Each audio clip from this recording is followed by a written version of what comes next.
compartilhar a tela. O pessoal está entrando. Todo mundo está me ouvindo bem? Bacana.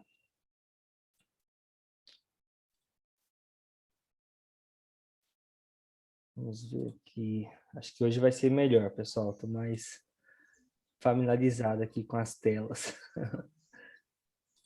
Vamos ver. Share. Vocês estão vendo minha tela?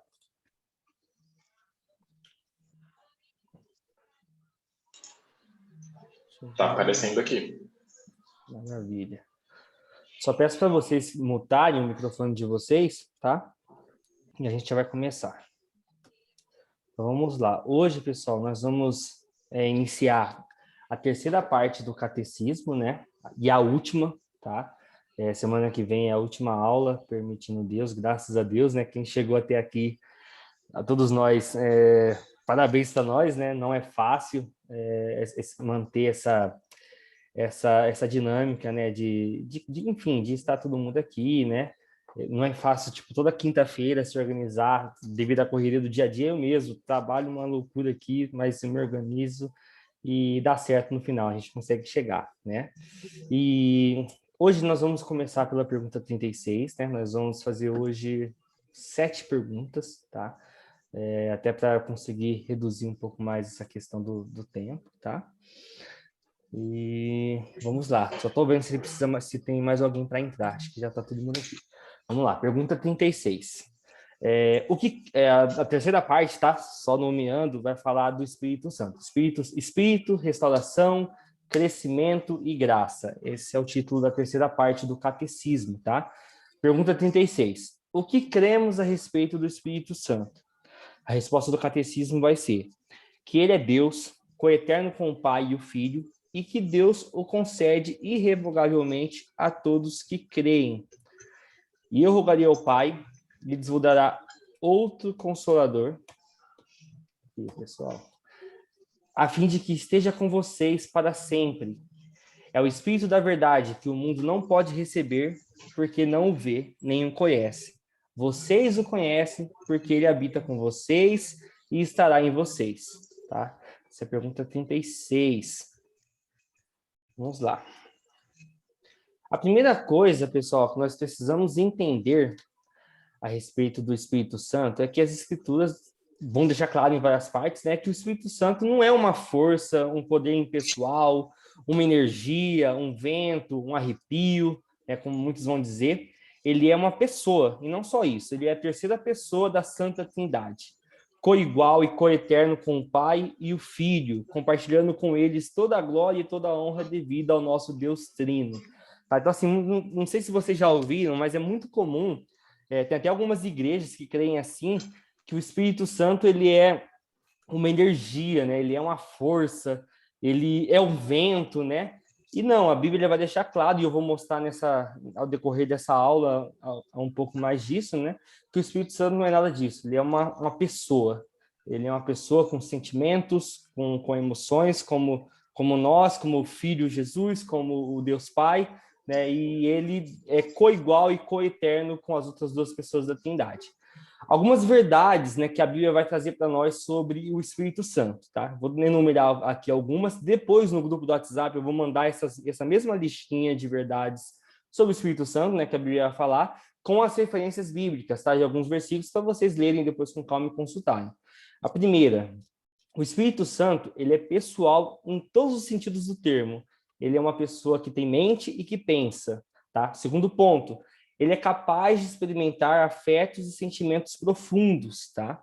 Terceiro ponto, o Espírito Santo tem vontade e faz escolhas quanto ao que é melhor para o povo de Deus e o que mais glorificará o Filho. A gente vê isso em alguns relatos, até do Novo Testamento, né? O Espírito Santo tomando decisões ali no meio da igreja, né?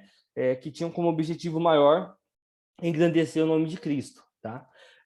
Um próximo ponto, ele se entristece quando pecamos, tá? Então, assim, o Espírito Santo, a palavra vai dizer em muitas passagens que ele zela por nós, que ele tem ciúmes, né?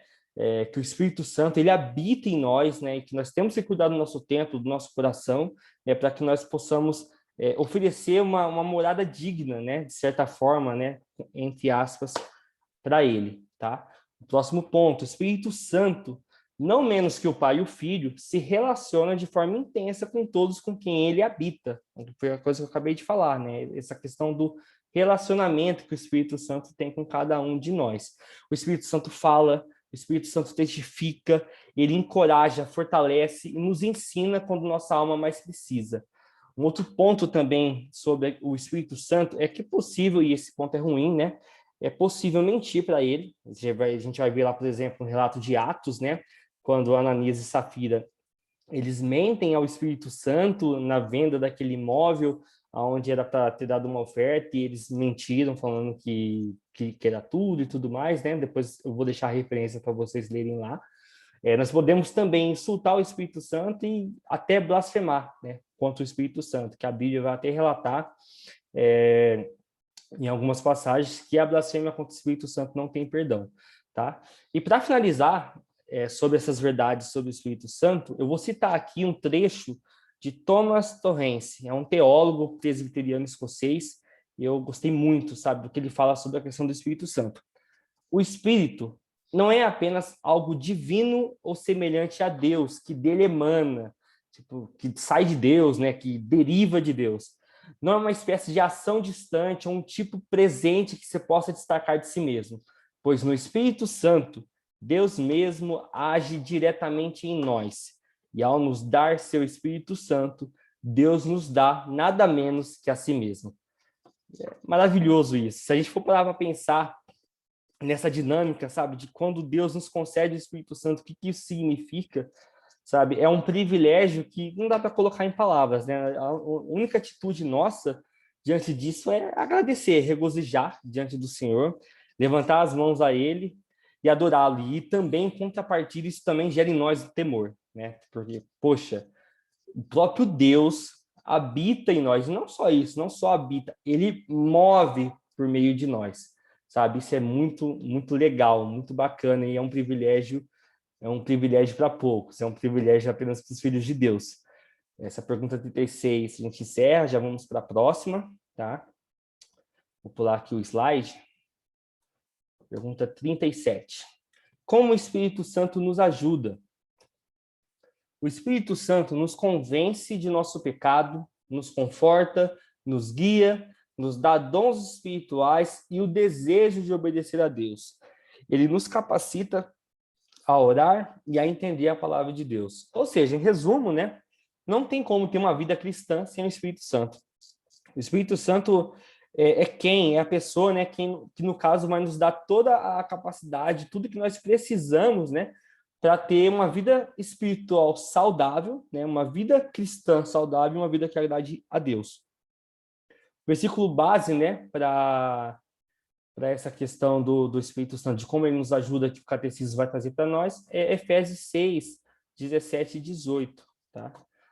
Tomai também o capacete da salvação e a espada do Espírito, que é a palavra de Deus, orando em todo tempo, com toda oração e súplica no Espírito, e vigiando nisto com toda a perseverança e súplica por todos os santos. Vamos lá. Sem mim nada podeis fazer. É um versículo bastante conhecido, né? Uma fala de Jesus em João, onde ele vai dizer isso para os discípulos, né? E essa é uma das palavras mais reveladoras de Jesus acerca da nossa condição geral, né? Da nossa condição como um todo. É uma lembrança esmagadora e maravilhosa, né? É um misto que ecoa por toda a história da igreja, mostrando a real necessidade de Cristo, não parcial, mas total, de inteireza, desde das coisas mais simples, né, até as coisas mais extraordinárias. Sem Cristo a gente não consegue fazer nada. E como que nós fazemos essas coisas? Como que nós agimos por intermédio de Cristo? Por meio do Espírito Santo, né?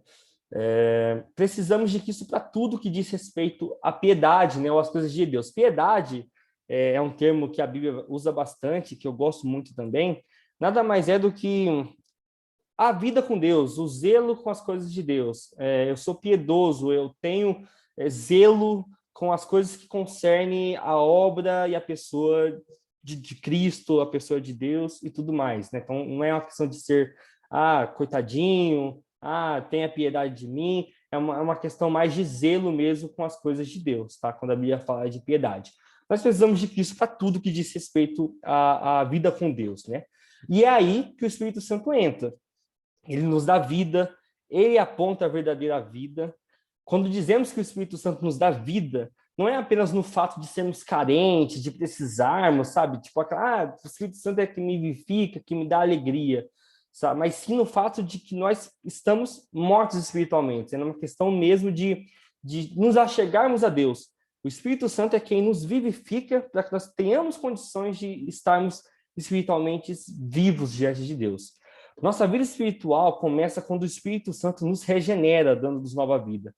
Quando ele transforma nossos corações de pedra em coração de carne, assim como vai dizer Ezequiel, né, sobre essa questão de quando Deus ele faz a promessa de que tiraria o nosso coração de pedra e colocaria um coração de carne no lugar. Essa atitude, essa obra é uma atitude inteiramente de Deus, e ela só é possível por causa da obra milagrosa do Espírito Santo. Quando o Espírito Santo ele torna a verdade da palavra de Deus real para nós, assim livremente abraçamos a Cristo, conforme ele nos é oferecido no Evangelho. Isso nos faz lembrar que ser cristão não é ser uma pessoa melhor, mas ser uma nova pessoa, somente pela graça de Deus e pela fé somente. Esse ponto aqui eu estava refletindo e pensando nessa obra do Espírito Santo, de como que nós não conseguimos fazer nada se não for a presença do Espírito Santo em nós. E até coloquei aqui uma observação, né, para falar para vocês, né? Nós só sabemos que precisamos do Espírito Santo até que ele atue em nós. Ou seja, nós só percebemos o quão dependentes nós somos do Espírito Santo quando nós percebemos ele trabalhando na nossa vida. Sabe? Isso é engraçado. Eu falo pela minha própria experiência de fé, pela minha própria conversão, sabe? Claramente, se não fosse pelo Espírito Santo, uma hora eu posso contar isso com mais tempo para quem quiser saber e tudo mais. Eu tenho certeza que eu não estaria aqui, que nesse dia 24 de junho de 2021 eu não estaria aqui. Eu acho que nem estaria vivo, sendo bem sincero. Mas o Espírito Santo me vivificou, o Espírito Santo vivificou vocês, e é por isso que vocês estão aqui. Glória a Deus por isso. O Espírito Santo é quem convence o homem do pecado, da justiça e do juízo. João 16:8. Ele é o penhor da nossa salvação, ou seja, ele é a nossa garantia de vida eterna, vida abundante, vida com Cristo.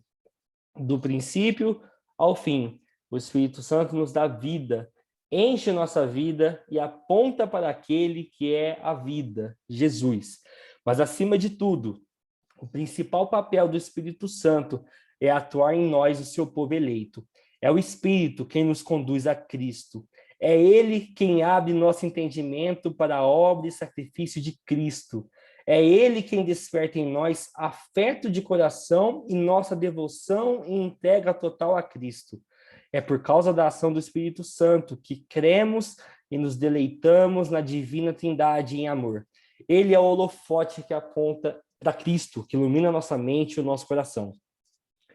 É isso, pessoal. O papel do Espírito Santo, né, um dos principais papéis dele, além de tudo isso que eu falei, é apontar para Cristo. Então, a partir do momento que você... O que eu quero dizer com isso? A partir do momento que você vê uma pessoa que diz ser cheia do Espírito Santo, mas ela só sabe falar de si mesma, só sabe falar das suas conquistas, só sabe falar do que ela tem, do que ela faz ou deixa de fazer, e ela se diz uma pessoa ser cheia do Espírito Santo, ela, na verdade, não pode estar mais enganada, porque o Espírito Santo, ele não fala sobre ele, ele não traz a luz para ele, o holofote para ele, ele traz todo o foco para a pessoa de Cristo. Então, se a pessoa que ela é cheia do Espírito Santo, ela vai ocupar a mente dela, as conversas dela, o tempo dela com Cristo, sabe? Com o que Cristo fez, com o que Cristo é, com as coisas que Cristo agrada, com a obra de Jesus, com as coisas que Jesus espera de nós. É esse o papel, o grande papel do Espírito Santo nas nossas vidas. Amém, pessoal? Vamos para a pergunta 38 agora. Eu vou pular o slide. 38. O que é a oração? A oração é derramar nossos corações a Deus em louvor, petição, confissão de pecado e ação de graças. O versículo base que o catecismo vai trazer para a gente é Salmo 62, verso 8. Confiai nele, ó povo, em todos os tempos. Derramai perante ele o vosso coração. Deus é o nosso refúgio. Amém. A oração, pessoal, é o meio pelo qual chegamos à presença de Deus. É o telefone dos céus, né? Hernandes Dias Lopes, acho que já ouvi ele falando sobre isso e me marcou bastante. Mais que isso, é um dos meios de graça que Deus concede ao seu povo para nossa santificação, purificação, alegria e tudo mais relacionado à piedade. Meios de graça, né, um termo na teologia que é muito comum, são coisas que Deus deixou para a igreja, para o povo dele, como uma forma de realmente santificar, de trazer alegria, de trazer purificação e tudo mais. Tudo que é necessário para a vida cristã, Cristo também ele deixa os meios de graça para nos ajudar em tudo isso. Meios de graça, um exemplo, tá? A oração, a Santa Ceia, tá? O momento de ceia com os irmãos, o momento de comunhão ali é um meio de graça. A própria reunião dos santos, né? É um tipo de meio de graça também. E muitas coisas que faz parte da nossa caminhada, o batismo, né, é um meio de graça, né, e muitas coisas que fazem parte da nossa caminhada são coisas que Deus utiliza para nos fortalecer, para nos santificar na fé. No entanto, pessoal, apesar de a oração, né, ser tudo isso, tá, um outro ponto também. A oração, ela é um meio de a gente andar pelo Espírito. A oração é um jeito de andar pela fé, ou seja, em outras palavras, é o nosso fôlego da vida cristã. É o respirar da vida cristã, ou seja, a oração, enquanto a palavra de Deus ela é a comida, a oração ela é o nosso respirar, é o nosso pulmão, é o pulmão da vida cristã, sabe? Então, assim, não tem como você só ler a Bíblia e não orar, e não tem como você só orar e não ler a Bíblia, você tem que fazer as duas coisas juntas, porque se você não fizer as duas coisas, você vai acabar sendo uma pessoa espiritualmente desnutrida, né? Acho que esse é o termo mais correto. No entanto, apesar de tudo isso, né, de a oração ter todo esse amparato, todo esse benefício, todo esse propósito para a nossa vida, ela é uma das disciplinas mais difíceis da vida cristã. É mais comum, pelo menos na minha realidade, no que eu conheço, pessoal, nós temos bons, isso bem entre aspas, tá? Bem entre aspas, nós temos bons na leitura da palavra, ou mais empenhados, né? Do que na oração propriamente dito, né? Então, assim, é muito comum a gente às vezes ter mais facilidade para ler a Bíblia, né, para te dar um tempo ali para estudar algum trecho da Bíblia, para meditar em alguma palavra, mas eu vejo, pelo menos na minha vida cristã, na minha espiritualidade, uma dificuldade muito maior para orar, para te dar um tempo de oração para falar com Deus. Por quê? Eu estava pensando sobre isso, por que isso acontece? Eu acredito, tá? Na minha percepção, na minha análise, e o Samuel pode me corrigir, o Pedro depois pode corrigir se eu estiver errado, mas eu acredito que seja porque na oração o nosso coração ele é exposto. Nossas reais intenções são trazidas do mais fundo buraco escuro do nosso coração. Nossas vontades mesquinhas, nossa ingratidão, nossa murmuração, nossa altivez e tudo mais que muitas vezes não percebemos, eles são tratados na oração.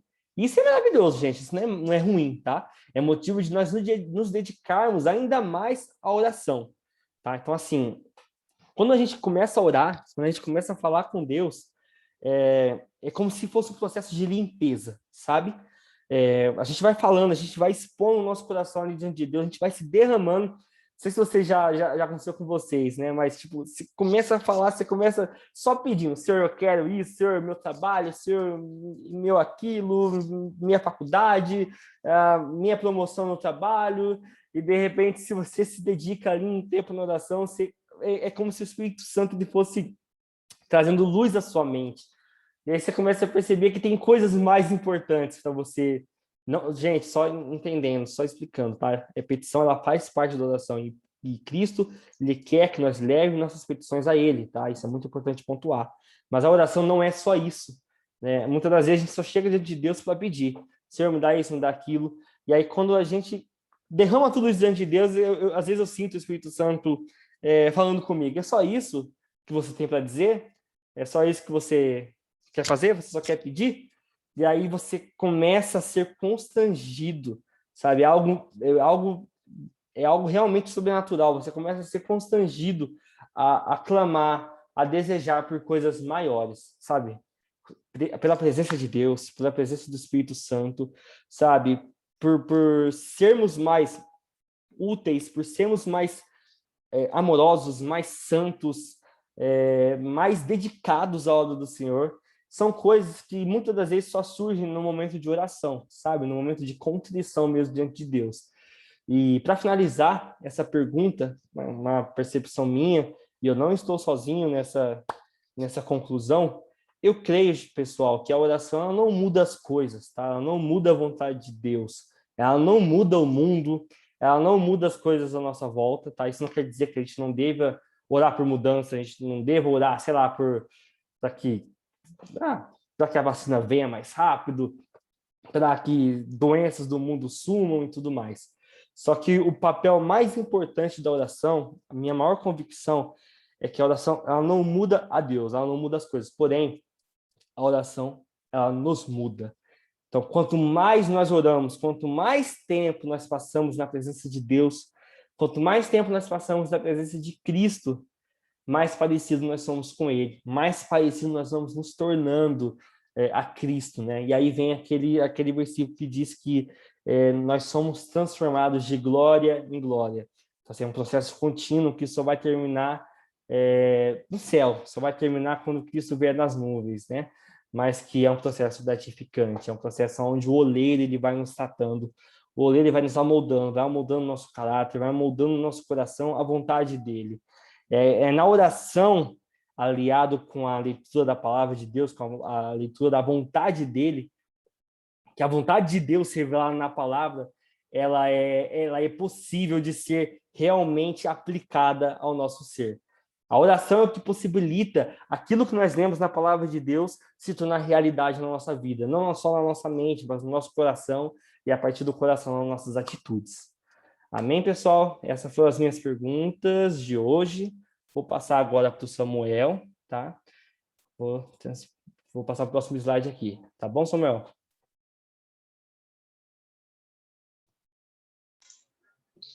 E aí, galera, beleza? Vocês estão me ouvindo? Ok.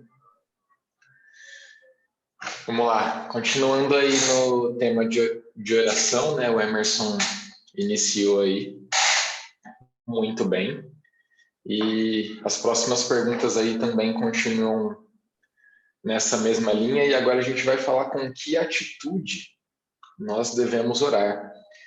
E a resposta do catecismo para nós é com amor, perseverança e gratidão, em humilde submissão à vontade de Deus, sabendo que, por amor a Cristo, Ele sempre ouve as nossas orações. Tem uma frase desse livro aqui, ó, Poder pela Oração, do Edward MacKendry Bounds, que é um ministro metodista do final do século XIX, início do século XX, que fala o seguinte: por mais erudito que um homem seja, por mais perfeita que seja sua capacidade de expressão, por mais ampla sua visão das coisas, mais grandiosa sua eloquência, mais simpática sua aparência, nada disso toma o lugar do fervor espiritual. É pelo fogo que a oração sobe aos céus. O fogo empresta asas à oração, dando-lhe acesso a Deus, comunica-lhe energias e torna-a aceitável diante do Senhor. Sem fogo não há incenso, sem fervor não há oração.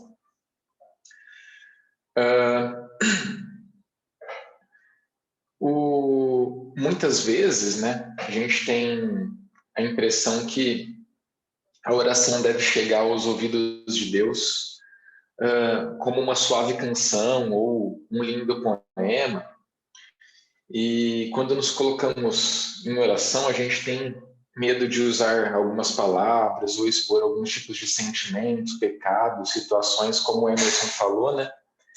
Às vezes a gente tem medo de expor isso diante de Deus, vergonha, e por esse motivo, às vezes, a gente até deixa de orar ou deixa de ler a palavra. Mas eu vou dar uma informação para vocês aqui, e eu espero que vocês não fiquem chocados, tá?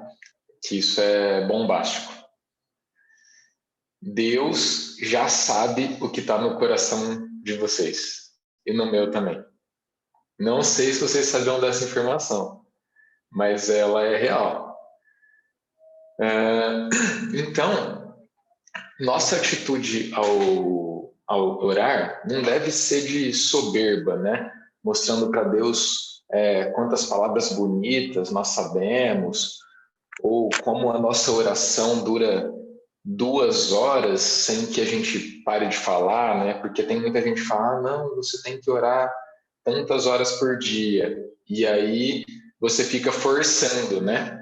Uma oração e que às vezes nem é sincera.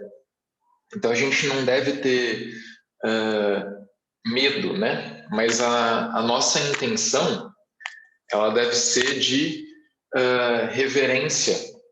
A nossa atitude não deve ser de soberba, né? Como eu disse, nossa, eu sou um super orador, sou um mestre orador, mas de humildade em compreender que nós somos o pó da terra e estamos diante, né, no processo de oração ali de intimidade com Deus, nós estamos diante do Todo-Poderoso Criador de todo o cosmos.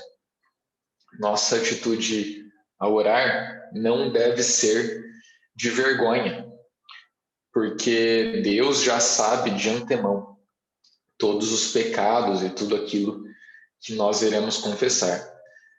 Mas nossa atitude ao orar deve ser de gratidão, pois graças ao sacrifício de Jesus que nós temos a oportunidade de nos relacionar com Deus dessa maneira mais íntima, mesmo sendo pecadores. Por fim, devemos pensar que a nossa intenção na oração não é mostrarmos para Deus que somos o bom filho que merece ganhar alguma coisa. E eu concordo com o Emerson que pedir faz parte, né? Mas a nossa oração não deve ser no sentido de que somos merecedores daquele momento de intimidade com Deus. Nós somos merecedores de receber aquilo que pedimos, né? Não devemos orar como se fôssemos um bom filho pedindo um presente de Natal. Oh, Senhor, eu fui bonzinho, então me dá isso aqui. Mas a nossa intenção na oração, né, a nossa atitude, deve ser a do filho rebelde que fugiu de casa e que agora retorna humilde e está contando a história aí de tudo aquilo que aconteceu nesse momento de afastamento para o pai, de uma forma grata e humilde. E o versículo aí que o catecismo escolheu para nós é Filipenses 4:6, que diz: não estejais inquietos por coisa alguma, antes as vossas petições sejam em tudo conhecidas diante de Deus, pela oração e súplica com ações de graça. Bora para 40. Passa para nós, por favor. O que devemos orar? O catecismo responde para a gente o seguinte: toda a palavra de Deus nos dirige e inspira quanto ao que devemos orar, incluindo a oração ensinada pelo próprio Jesus.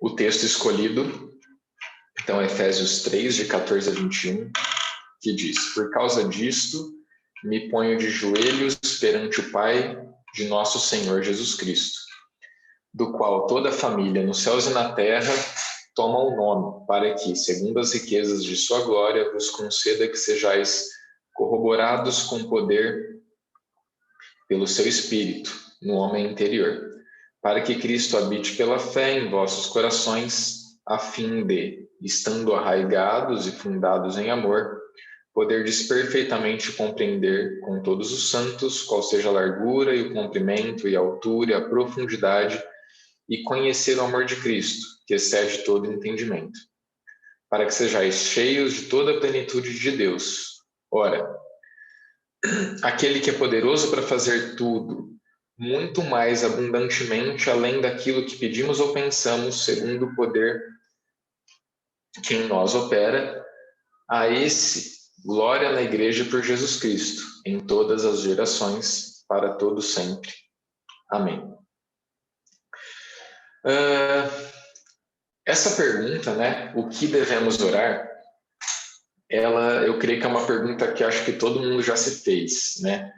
Nos primeiros contatos com a oração aí, seja quando crianças, se vocês nasceram em família cristã, ou quando nos convertemos depois de adulto, ou até em algum momento de crise de fé, eu acho que esse é um dos questionamentos padrão, né? Como eu vou orar se eu nem sei orar? E é engraçado como a gente relata, né, a Bíblia como o livro que rege a nossa vida de maneira geral, que é o nosso manual de instruções, mas na hora que a gente pensa em oração, a gente sempre quer inventar várias coisas, que muitas vezes merece até um prêmio literário, mas por fim, a gente esquece que se a gente acredita que a gente não sabe orar, a gente não precisa inventar a roda. Se você tem dúvidas sobre como orar, sobre o que falar para Deus, é só ler a Bíblia. A oração está toda ali. Tem vários homens gigantes na fé que demonstram as suas orações diante de Deus ali na Bíblia. Nós temos salmos maravilhosos para todos os momentos, seja de tristeza, seja de alegria, de conquista, de derrota, né? Se a gente tem dúvida sobre o que devemos orar, basta ler a Bíblia. A gente não precisa inventar a palavra, a gente não precisa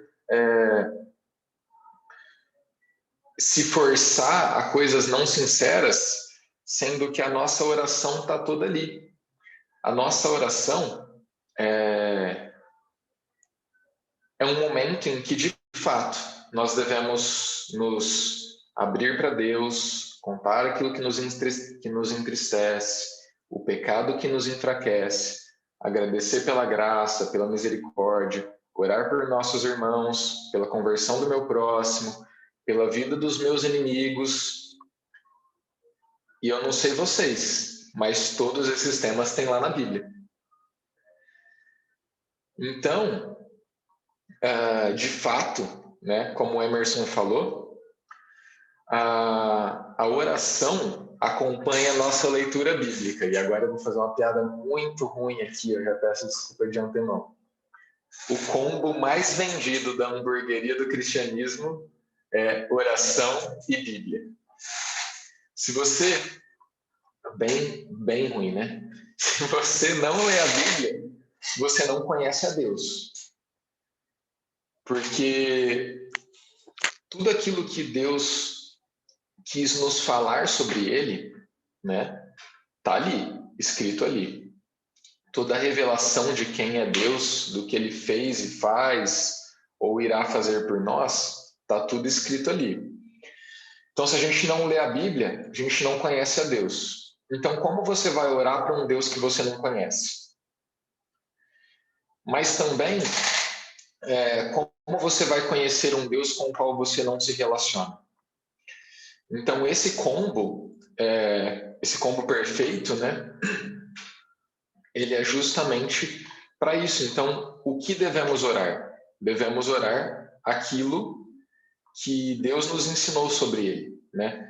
Devemos orar sobre aquilo que ele nos pede.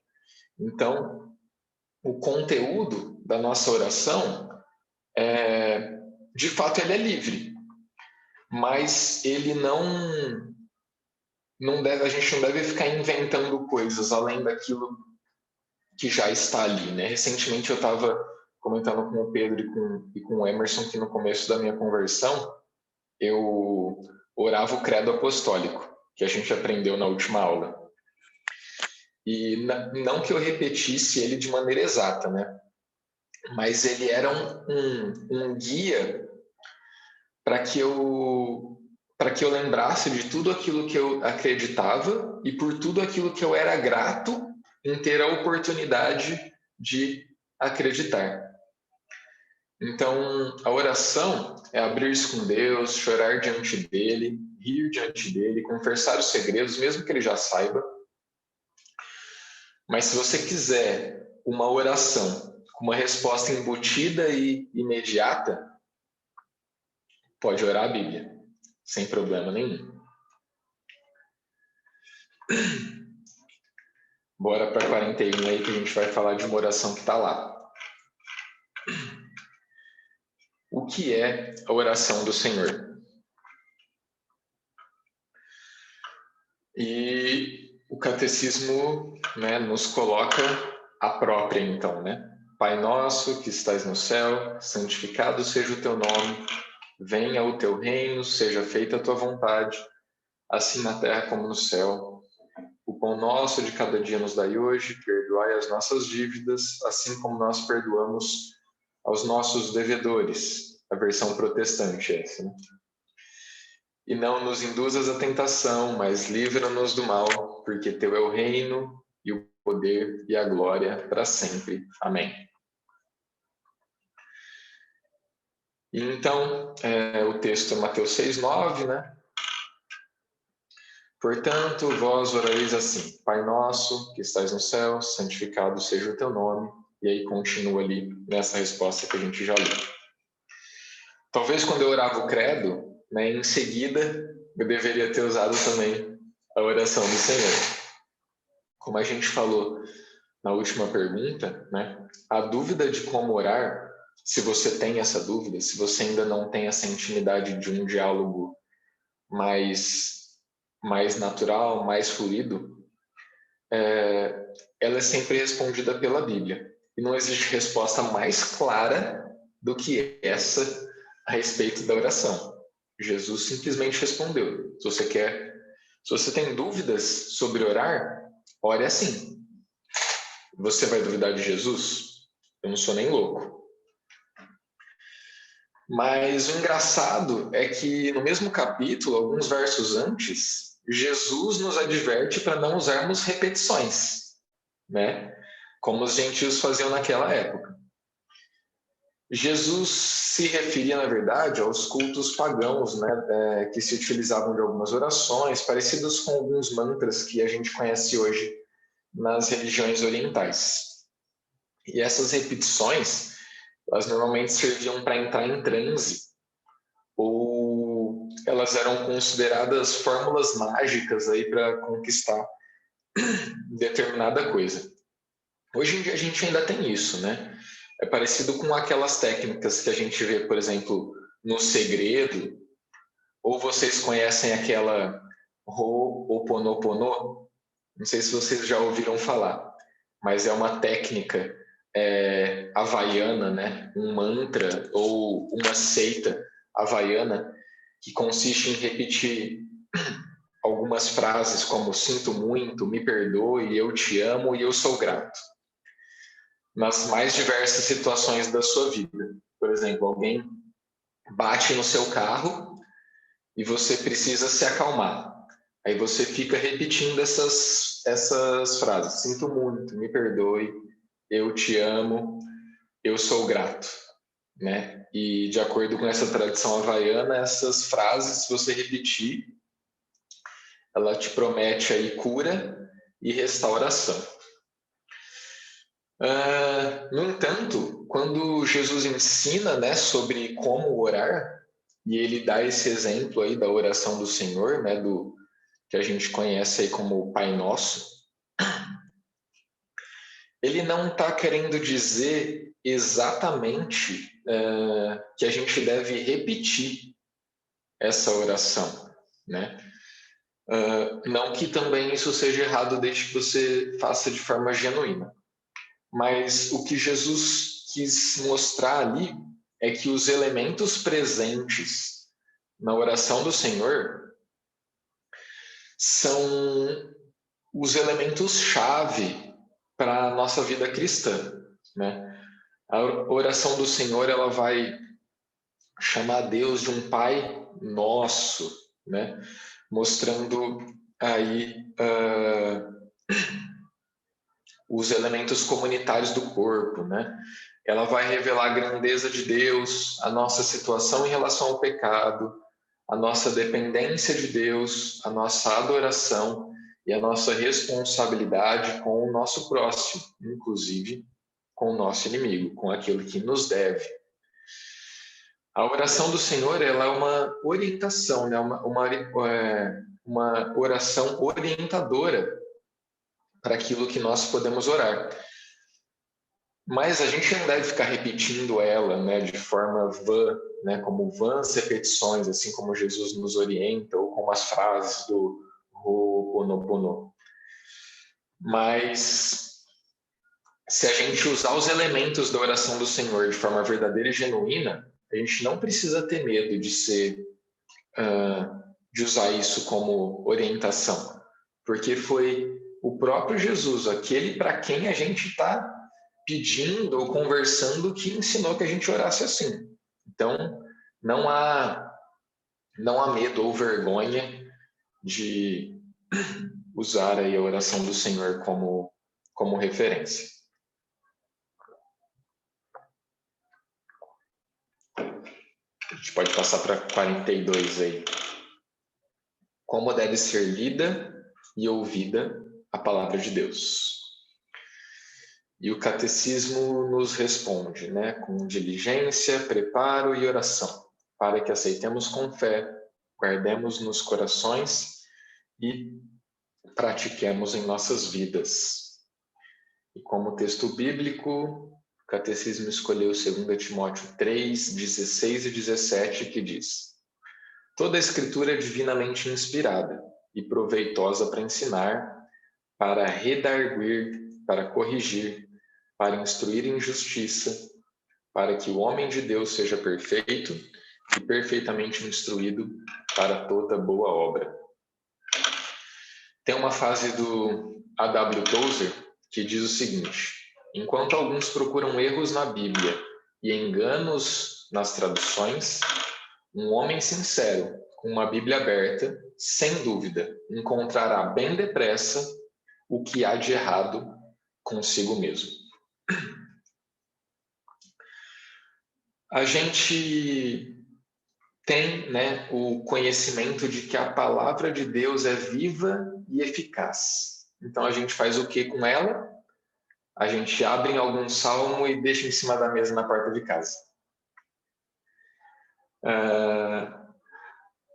Não sei se vocês já viram isso, eu já vi várias e várias vezes. Né? Você entra na casa, tá lá a Bíblia, tá até dura a página, né? Você vai tentar virar assim, nem consegue. Mas a Bíblia, assim como qualquer outro livro, ela tem infinitas facetas, e talvez ainda mais do que um livro comum, né? Nós podemos ler a Bíblia em busca de uma boa literatura, e ela é talvez um dos livros mais lindos aí que eu já li. Em busca de fatos históricos, em busca de fatos científicos, podemos ler buscando erros, como disse o Tozer aí para nós. Enfim, existem várias maneiras de ler a Bíblia ou a palavra de Deus, né? No entanto, existe somente uma forma de ler a Bíblia de maneira correta, como a narrativa de Deus acerca da sua bondade, da sua misericórdia, da sua justiça, da sua glória e do seu amor. Ao ler a Bíblia, nós devemos fazer isso sabendo que aquelas palavras são palavras de Deus para nós. Devemos crer que a Bíblia foi inspirada por Deus e, apesar da pena que escreveu estar sendo seguradas por mãos humanas, né, como nós, o Espírito que movimenta essa mão, a mão desses homens, foi o Espírito Santo, o mesmo Espírito que nos guia através da fé. E a mesma fé que utilizamos para ler as páginas da Bíblia, né? Ou seja, aquele que inspirou os homens que escreveram a Bíblia é o mesmo que está conosco enquanto a lemos. E Sinceramente, eu creio, e talvez alguns concordem comigo, que Deus não estava muito preocupado, né, em narrar fatos históricos, embora a Bíblia seja muito rica nesse aspecto. Ou ele não estava muito preocupado em nos mostrar fatos científicos ou de nos entregar coisas bonitas a serem lidas, né? Deus estava preocupado em nos orientar acerca dele e de nós mesmos. Ele nos mostra, a Bíblia é o nosso manual de instrução, né? Ela nos mostra a intenção de Deus desde a planta baixa da criação até o acabamento final. E para além disso, né, apesar de todo o nosso apreço pela teologia e pelos estudos bíblicos, ao ler a Bíblia, a gente deve vestir com certeza, e sem isso a gente não consegue fazer uma leitura genuína da Bíblia, a gente deve vestir os óculos da fé. Porque muitas vezes aquilo que a gente vai ler ali entra em conflito com a nossa realidade ou com coisas visíveis e possíveis. Abrir um mar, um homem ficar 3 dias na barriga da baleia, né? Enfim, infinitos milagres ou transformar água em vinho. Vocês já pensaram nisso? Às vezes eu olho e falo, imagina, não faz sentido, sabe? Assim, quando você olha, se bem que abrir o mar também é bem louco, né?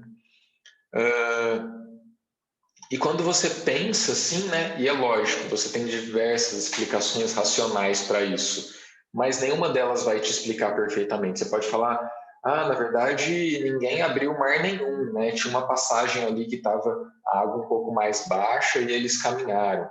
Ou não, Jonas não foi engolido pela baleia, né? Na verdade, era um barco que aí, como não era um barco comum para a época, eles acharam que era um grande peixe, e na verdade eu falei baleia aqui, mas nem tem comprovação, né? A Bíblia nem fala de baleia ou nada disso, né? Ou então, Jesus não transformou água em vinho, ele jogou um quisuco ali na água, que ficou com cor e gosto, enfim. Você vai ter várias explicações racionais para isso, mas no fundo, se a gente não vestir, né, os óculos da fé, a gente vai começar a duvidar de tantas coisas e aí mora o perigo, né? Quando você duvida de uma coisa, será mesmo que o mar não foi aberto? Será mesmo que tinha essa passagem para que o povo de Deus pudesse ter passado? Ou será mesmo que o peixe grande de Jonas era um barco? Quando você tem a menor das dúvidas, quando você implanta isso na sua cabeça, isso é um risco, né, para a sua leitura de maneira geral. E não que a gente não possa estudar sobre essas coisas, mas nós devemos crer, né, que Deus tem poder para fazer isso. Se era um barco ou se era um peixe, não importa, mas Deus tem poder para fazer um homem ter sido engolido por um peixe, ficar 3 dias e continuar vivo. Então, ao ler a Bíblia, né, nós precisamos de fé, porque nós somos pequenos demais para entender todos os nossos segredos, desculpa, todos os segredos que a Bíblia nos apresenta, né? Por isso precisamos da fé. Mas também nós somos grandes o suficientes para compreender a nossa responsabilidade naquelas palavras. E por isso a gente precisa estudá-la com afinco. Então, ler e ouvir a palavra de Deus tem 2 facetas. A visão da fé, que é obrigatória e necessária, e a e o nosso apreço, né? A nossa dedicação de tempo e meditação para estudar a palavra de Deus. Então, nem só pela fé, porque você vai fazer uma leitura rasa, não vai compreender o contexto daquilo que a Bíblia nos fala, e nem só pela racionalidade, porque senão você vai começar a duvidar daquilo que Deus fez, faz e pode fazer. Beleza? Aí a gente encerra aí as nossas perguntas. Espero que tenha sido proveitoso para vocês.